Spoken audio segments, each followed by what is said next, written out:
туылмаған сәби. Кеш қарайған шақ. Шамның әлсіз жарығынан ба, палата іші сүреңсіз. Жалғыз кереуетте бір келіншек жатыр. Ыңырсиды, ыңыранады. Бір уақытта қинала көзін ашты. Дүние төңкеріліп жатқандай. Қозғалайын деп еді, әлі жоқ. Көзін қайта тарс жұмып алды. Ештеңе түсіне алар емес. Бір кезде еміс-еміс есіне түсе бастағандай. Ішін ұстап көрді. Келіншек дауыстап жылап жіберді. Медбике келіншектің оянғанын күтіп отырған. Даусын естіген бойда темір ыдысқа салынған дәрі-дәрмегін ала ішке ентелей кірді. Тұрдың ба? Bir жерің ауырып жатыр ма? Жауап жоқ. Келіншек егіліп жылай берді. Дәрісін егіп, қан қысымын, температурасын өлшеген медбике есіктен шығып бара жатып, бойын аяныш сезімі биледі ме? Сабыр ет, жассың ғой әлі талай балалы боласың, уайымдама деп өксігін баса алмай жатқан келіншекті жұбатқандай болды. Сол күнгі келіншектің зарлы үні өзге палатадағы науқастарға да естіліп жатты. Әлияның тұрмыс құрғанына біраз жыл болған. Алайда балалы болу бұйырмай жүрген еді. Күйеуі Жандостың да көңілінде бір алаң болған. Бірақ сүйіп қосылған жарына ештеңе білдіргісі келмейтін. Алайда күйеуінің де, енесінің де көңілдерінде әлде бір күдіктің барын Әлия сезбейді емес, сезеді. Кей кездері қатты қиналғанда күйеуіне басқа әйел ал деп айтқысы да келетін. Сүйіп қосылған жарының ұрпақсыз қалғанын да қаламайды. Өзі жатқан ақ төсегін өзгеге беруге де қимайды. Алланың қалауынан асып кім кете алсын?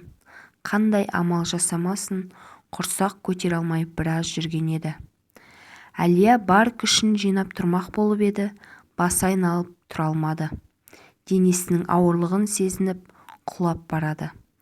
Қайта жатты. Жылайды, біресе ыңырсиды. Біресе оң бүйіріне, біресе сол бүйіріне аунақшиды. Әрбір қозғалған сайын темір кереуеттің сықырлаған дыбысы палата ішінде жаңғырып, оның қайғысымен бөлісіп тұрғандай. Әрлі-берлі жүрген адамдар, у-шу, Досаева, Қалиева деп медбике әлдекімдерді шақырып жатыр. Күбір-сыбыр оянып кетті. Таң атыпты. Кешегі жағдайға қарағанда бүгінгі күйі әжептәуір жақсы. Дәлізге шықты. Көрші палатадан өзі секілді бір келіншекті көзі шалып қалды. Әрлі-берлі жүрген сайын көзі түсе берді. Шыдай алмай медбикенің жанына келіп, бұл да түсік тастады ма деді. Иә. Әлия одан бетер қабағы түсіп кетті. Бұның да баласы дамымай қалған ба? Жоға, өз еркімен алдыртып тастады баласын. Не? Әлияның көзі шарасынан шығардай бақырайып, өңі бозарып, сол жердегі орындықтардың біріне отыра кетті. Ойы аласапыран, көңілі алабұртқан. Бойындағы аяушылық сезімі бірден жеккөршілік сезімге ұласып, неге, не үшін дей берді. Өмір-ай, мен ғой бір балаға зар болдым. Кең сарайдай үйімнің барын қайтейін. Таңның атысы, күннің батысы, қу тіземді құшақтаумен болдым. Берген баласын Құдай өзі алды. Ал мына ел баласын алдыртып тастапты. Ай, көгермегір-ай. Дүниеге келмеген сәбидің не кінәсі бар еді? Бар болғаны анасының құшағын тебінгені ме? Әлия ауыр ойға шомып кеткенін өзі де білмей қалды. Оған себеп не болды екен? Мүмкін отбасылық жағдай ма? Бірақ әр баланың өз несібесі бар емес пе? Ой шіркін жүйрік қой. Әп-сәтте ойы сан саққа жүгіріп кетті. Мүмкін баланы туып далаға тастағаннан гөрі жарық дүниенің есігін аштыртпай-ақ қойған дұрыс па еді? Кенет өзінің ойынан өзі шошып кетті. Жоқ, қай-қайсысы да жақсы емес. Адамның жүрегі сондай әрекетке қалай барады екен, а? Сонда оларда жүрек жоқ па? Сезім жоқ па? Қорқыныш жоқ па? Неткен безбүйрек жандар еді. Көп ұзамай әлгі келіншек аяғынан тұрды. Әлия онымен қайта-қайта ұшырасып қала берді. Жүзінде қандай да бір өкініштің лебі жоқ. Алла-ай, мына бейбақ қандай күнә жасағанын білмейді-ау деді ішінен. Баласынан айырылып қабырғасы қайысқан Әлия төрт қабырғаға қарап жата алмады. Көзіне жас тығылып, әр нәрсені бір ойлай береді. Әне-міне балалы боламыз деп күйеуінің алып ұшып жүрген жүзін елестетті. Әрі аунады, бері аунады, тағы да күйеуін ойлады. Балалы бола алмай қалсамшы, осы жағдай тағы қайталансашы. Маңдайы терлеп кетті. Өзінің ауыр ойынан жүрегі қысылды. Жата алмады, дәлізге шықты. Көп ұзамай Әлия үйіне оралды.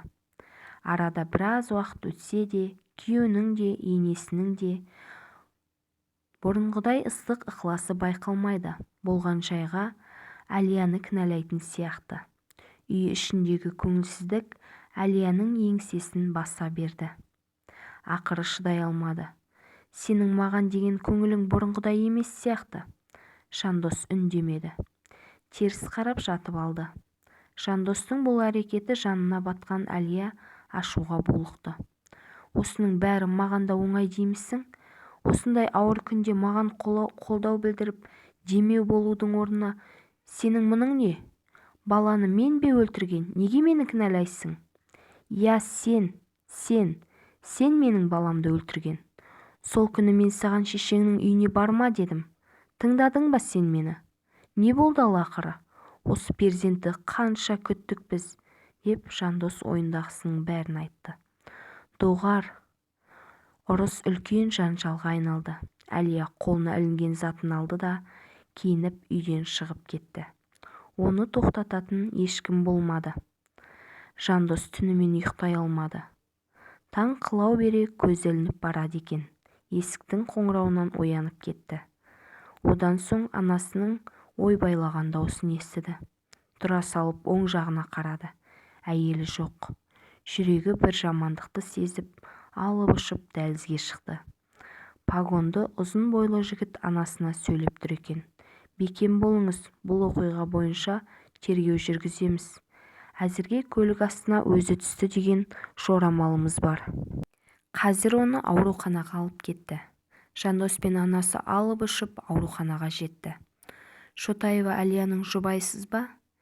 Иә, Жандостың даусы әрең шықты. Көзіне жас тығылып, денесі дір-дір етеді. Әйеліңіздің аяғы ауыр болған екен. Өкінішке қарай, әйеліңіз сәбиімен ана дүниеге бірге аттанып кетті. Қайғыңызға ортақпын, бекем болыңыз. Жандостың үні шықпай қалды, тізерлеп жерге отыра кетті. Көзінен жас бірінен соң бірі тамып жатты. Ерсілі-қарсылы жүріп жатқан адамдар. Бірақ ешкім Жандосқа да оның сол кездегі күйіне де мән берген жоқ. Алайда Жандос үшін өмір тоқтап қалғандай еді.